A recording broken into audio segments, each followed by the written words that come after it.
Salve, salve, pessoal! Chegando aqui em horário extraordinário no motorsport.com, que temos notícia muito importante para falar para os senhores. Aston Martin e Honda estarão juntas na Fórmula 1 num futuro não tão distante. Bomba no mercado de montadoras, equipes, enfim.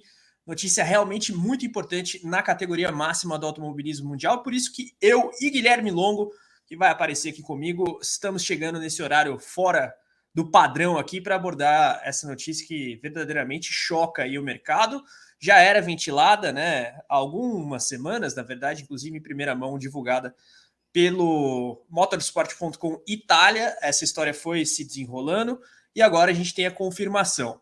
Bom, Guilherme Longo, traga os principais fatos dessa notícia para que a galera fique por dentro já antes da gente entrar nos desdobramentos, consequências, impactos e tudo mais. Seja muito bem-vindo.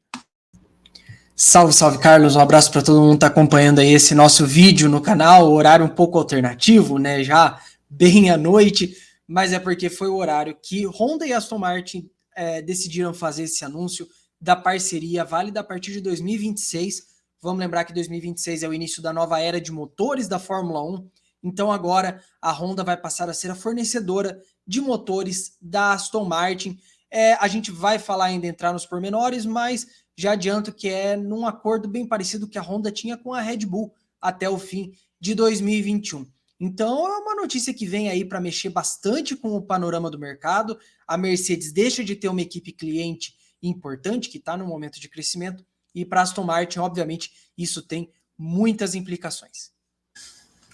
O Guilherme citou a questão da Mercedes aí, como ele bem pontuou, deixa de ter uma cliente importante, grana que deixa de entrar, em algum grau também há o efeito positivo, porque a Aston Martin vinha incomodando aí, vem, na verdade, incomodando a Mercedes nessa temporada 2023, mas acho que é interessante a gente começar a análise dos desdobramentos dessa notícia, tendo como foco a própria Aston Martin, né, Gui? E também a Honda, porque em algum grau esse acordo significa a sobrevivência da montadora japonesa na Fórmula 1, pensando no próximo período de regras de motores aí, né? De 26 até 2030, se não me falha a memória. Então, a Honda consegue, de fato, ter uma equipe para ficar na Fórmula 1 e a gente pode avaliar que, de certa forma, esse acordo representa, guardadas as devidas proporções, o que teve a Red Bull nos últimos anos, quase como se fosse uma equipe de fábrica. Eu queria que você falasse um pouquinho sobre isso, Gui. E a gente tem que lembrar, né, que no momento, agora, né, em 2023, a Honda tem o melhor motor da Fórmula 1. A gente, tudo bem, vai ter uma nova era em 2026 com importantes mudanças, mas a Aston Martin ganha um trunfo muito importante pegando aquela que nesse momento domina a Fórmula 1. Vamos lembrar, oficialmente, no papel, o motor da Red Bull se chama Red Bull Powertrains, mas esse ano, né, acrescentaram de volta o Honda. A Honda tinha se arrependido, né, da decisão de sair da Fórmula 1 no final de 2021. Mas vamos primeiro falar especificamente de Aston Martin. Isso aí muda bastante o panorama. A Aston Martin é uma equipe que está crescendo. O Lawrence Stroll, que é o dono da equipe, que é hoje o presidente executivo da Aston Martin, ele está investindo bastante na equipe. Ele quer que seja uma equipe vencedora. E para a Aston Martin ter uma montadora para chamar de sua, por mais que seja Honda, que seja uma montadora que não é uma parceira direta, como o caso da Mercedes, né? Importante lembrar que a Daimler, que é a holding, a empresa mãe da Mercedes, é acionista minoritária da Aston Martin Lagonda, que é a montadora, mas sempre houve uma separação, né, entre a montadora Aston Martin e a equipe Aston Martin. Então, para ela ter uma montadora para chamar de sua, ganhar esse status de equipe de fábrica é importantíssimo. Ainda mais numa era em 2026 que a gente vai ter uma mudança no panorama da Fórmula 1. Não só o novo motor, mas a chegada também do grupo Volkswagen por meio da Audi, que entra aí nessa parceria com a Sauber, e a Honda que oficializa sua volta à Fórmula 1, né? Volta, entre aspas. Saiu pero no mútil, né? Ainda está ali presente, apesar de outro nome. No caso é aquela clássica volta dos que não foram, né? E vamos ver como que se desenrola aí o trâmite de Andretti, Cadillac, na verdade General Motors, né? Mais em relação a marketing do que qualquer outra coisa, para a entrada da equipe norte-americana na Fórmula 1 também, né? Alguns mais otimistas aqui colocam a possibilidade até de Andretti na Fórmula 1 em 2025. Mas agora vamos analisar os impactos nos outros players de mercado aí. Falamos brevemente de Aston Martin, mas existem consequências também para a própria Mercedes, para a Honda. Eu queria que você falasse numa maneira mais aprofundada aqui, como que isso impacta os diferentes atores desse mercado de montadoras, em especial da Fórmula 1, né? Porque a Aston Martin acho que está fazendo o que tem que fazer ali no sentido de ter um acordo de motores que a privilegie enquanto equipe, né? É óbvio que, sendo cliente, em tese ela não vai ter uma montadora pensando no motor que se encaixe perfeitamente no chassi da Aston Martin e todas essas coisas que a gente sabe que faz diferença. Fala um pouquinho sobre isso, Gui, por favor. É até importante, né, isso aí que você destacou, como ela passa a ser uma equipe de fábrica, ela tem essa liberdade na questão, principalmente o design, né, do carro e como que ele se casa com o motor. Então isso aí para a Aston Martin é fundamental. Para a Honda é importante. A Honda vai entrar aí, por assim dizer, na quinta era dela na Fórmula 1, né? Já teve lá nos final dos anos 50, depois a era da McLaren, voltou nos anos 2000, teve aí a passagem com a McLaren e a Red Bull e agora volta, teoricamente, a quinta era da Honda na história da Fórmula 1.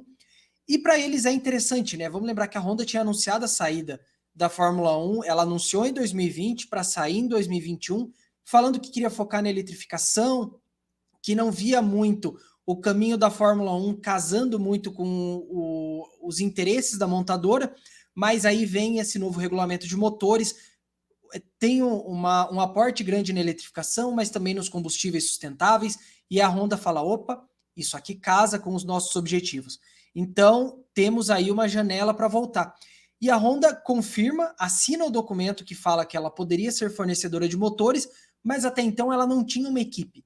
Ela era a única das montadoras confirmadas para 2026 que não tinha uma equipe. Mercedes, equipe própria, Ferrari, equipe própria, Alpine, Renault com equipe própria, a Sauber, a Red Bull Powertrains, a Red Bull Ford Powertrains, né, que é o nome certo aí da parceria, e a Honda estava sem ninguém. Então, ter uma Aston Martin ali é muito importante, porque você junta, inclusive, duas marcas de renome no mercado internacional, então isso aí já ajuda em termos de patrocinadores, e aí você tem uma Honda que está disposta a investir bastante, como a gente já viu isso na época da Red Bull, e um Lawrence Stroll que move céus e terras pela Aston Martin.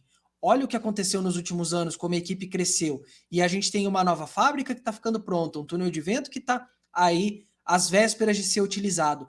Então isso muda bastante e joga a Honda num cenário interessante para 2026.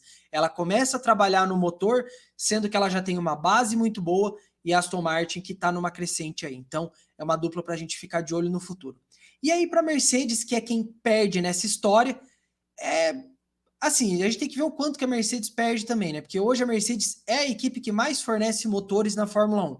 Além dela própria, McLaren, Aston Martin e Williams. Então é 40% do grid. Talvez para a Mercedes tirar uma equipe não seja tão ruim. E aí fica interessante, né? Porque hoje a Mercedes está perdendo para uma cliente. A Aston Martin é a segunda no Mundial de Construtores, a Mercedes é a terceira. Então, talvez isso dá uma intensificada aí na disputa pensando no futuro. Eu acho que tem esse lado bom, se é que dá para colocar dessa forma, pensando na ótica da Mercedes, né? Você citou questões de fábrica, túnel de vento, tem tudo aí para ser a estrutura das mais tecnológicas da Fórmula 1. Não é à toa que a própria Mercedes está anunciando planos aí de investir mais na sua própria fábrica de Brackley, né? E transformar os headquarters em algo no estilo do Vale do Silício. Vamos ver como que isso tudo se desenrola também em meio a rumores de uma possível ida de Lewis Hamilton para a Ferrari. Mas a gente passou por Aston Martin, Honda, Mercedes. Não falamos tanto da Red Bull, né, Gui? Que você explicou passando no começo do programa, ainda de alguma forma, cliente da Honda. Mas por que não deu certo essa extensão da parceria? Uma vez que a Honda se arrependeu de sair da Fórmula 1, por que eles não chegaram ao consenso para manter tudo como está? Para deixar de maneira bem eufemista aí. Gui, explica pra gente. Como eu mencionei, né, a Honda anunciou em 2020 a saída, falando que, né, o direcionamento da Fórmula 1 não casava com os interesses da montadora, etc. Quando a Honda começa a virar um pouco a chave, a Red Bull já está muito concentrada no projeto da Red Bull Powertrains, que é a divisão de motores. E aí a gente já viu o que aconteceu com a Porsche. A Red Bull queria uma parceira, a Porsche queria uma equipe. E aí, nisso, quando a gente vê que a negociação começa a cair e cai por terra mesmo, né? A Porsche sai fora desse negócio com a Red Bull, ali a Red Bull já tem certeza, nós queremos desenvolver o nosso motor. E a Honda, por mais que tenha sido uma parceira muito boa, e ainda é uma parceira muito boa para a Red Bull, os interesses das duas marcas não estavam casando mais, porque a Honda quer ter o seu programa de motores. Ela quer desenvolver as coisas na sua base lá no Japão. E a Red Bull não, ela estava concentrada em vamos montar uma fábrica aqui em Milton Keynes e vamos produzir o nosso próprio motor. Por isso que a parceria com a Ford ajuda para a Red Bull. A Ford não queria um programa próprio de desenvolvimento de motores, porque isso implica em você gastar dinheiro, você ter uma sede, etc. Ali, ela está trazendo a sua expertise técnica para uma sede que já está pronta, para equipamentos que já estão comprados. A Honda não, ela queria continuar com o trabalho que está sendo desenvolvido, especialmente na sede lá em Sakura, no Japão. Então, meio que por isso que não deu certo e acabou sendo aí uma situação que casou bem para as duas, né? A Red Bull conseguiu a parceria que ela queria para a Powertrains e a Honda tem uma equipe aí para poder ajudar a desenvolver esse motor na nova era.